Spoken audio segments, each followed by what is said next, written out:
사무엘상 4장. 사무엘이 말을 하면 온 이스라엘이 귀를 기울여 들었다. 그 무렵에 블레셋 사람이 이스라엘을 치려고 모여들었다.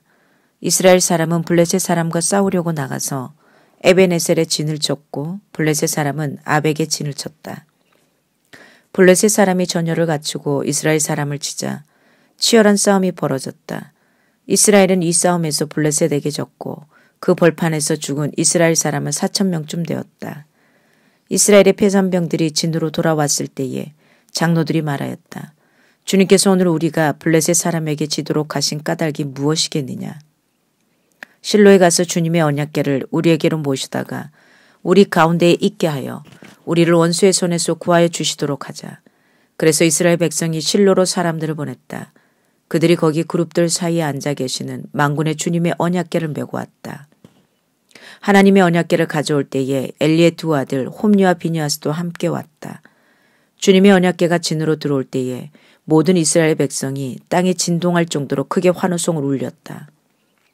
블레셋 사람이 그 환호하는 소리를 듣고 저 히브리 사람의 진에서 저렇게 환호하는 소리가 들리는 까닭이 무엇이냐 하고 묻다가 주님의 궤가 진에 들어갔기 때문이라는 것을 알았다.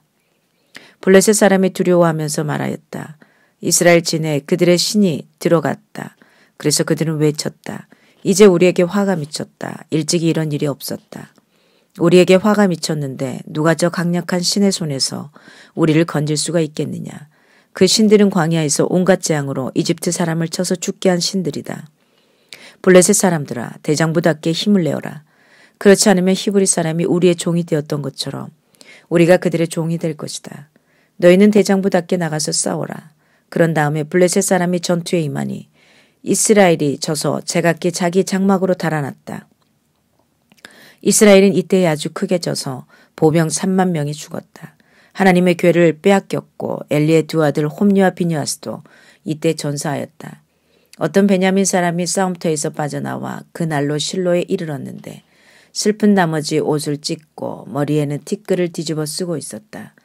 그 사람이 왔을 때에 엘리는 길가의 의자에 앉아서 길을 내다보면서 마음속으로 하나님의 궤를 걱정하고 있었다. 그 사람이 성읍에 이르러서 소식을 전하니 온 성읍이 두려워하며 슬피 울부짖었다. 엘리가 그 울부짖는 소리를 듣고 물었다. 저 소리가 무슨 소리냐. 그 사람이 급히 달려와서 엘리에게 소식을 전하였다. 그 무렵 엘리는 98살 된 노인으로서 눈이 어두워져서 앞을 거의 볼 수 없었다. 그 사람이 엘리에게 말하였다. 저는 전쟁터에서 도망쳐 나온 사람입니다. 전쟁터에서 오늘 도망쳐 오는 길입니다. 엘리가 물었다. 젊은이 무슨 일이 일어났소? 소식을 전하는 그 사람이 대답하였다. 이스라엘 백성은 블레셋 사람 앞에서 도망쳤고 백성 가운데는 죽은 사람이 매우 많습니다. 제사장님의 두 아들 홈리와 비니아스도 전사하였고 하나님의 궤는 빼앗겼습니다. 그가 하나님의 궤에 대한 소식을 전할 때에 엘리는 앉아있던 의자에서 뒤로 넘어져 문 곁으로 쓰러져서 목이 부러져 죽었다. 늙은 데다가 몸까지 무거웠기 때문이다. 그는 40해 동안 이스라엘의 사사로 있었다. 그때 엘리의 며느리인 비느하스의 아내는 임신 중이었으며 출산할 때가 가까웠는데 하나님의 궤를 빼앗겼고 자기의 시아버지와 남편도 죽었다는 소식을 듣자 갑자기 진통이 일어나 구부리고 앉은 채 몸을 풀었다. 그러다가 그는 거의 죽게 되었다. 그때 곁에 서 있던 여인들이 아들을 낳았으니 걱정하지 말아요 하고 말해주었다. 그러나 산모는 대답도 없고 관심도 보이지 않다가 그 아이의 이름을 이가봇이라고 지어주며 이스라엘에서 영광이 떠났다 하는 말만을 남겼다.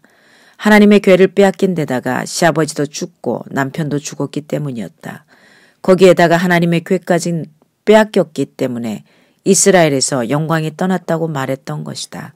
아멘. 하나님의 말씀이었습니다.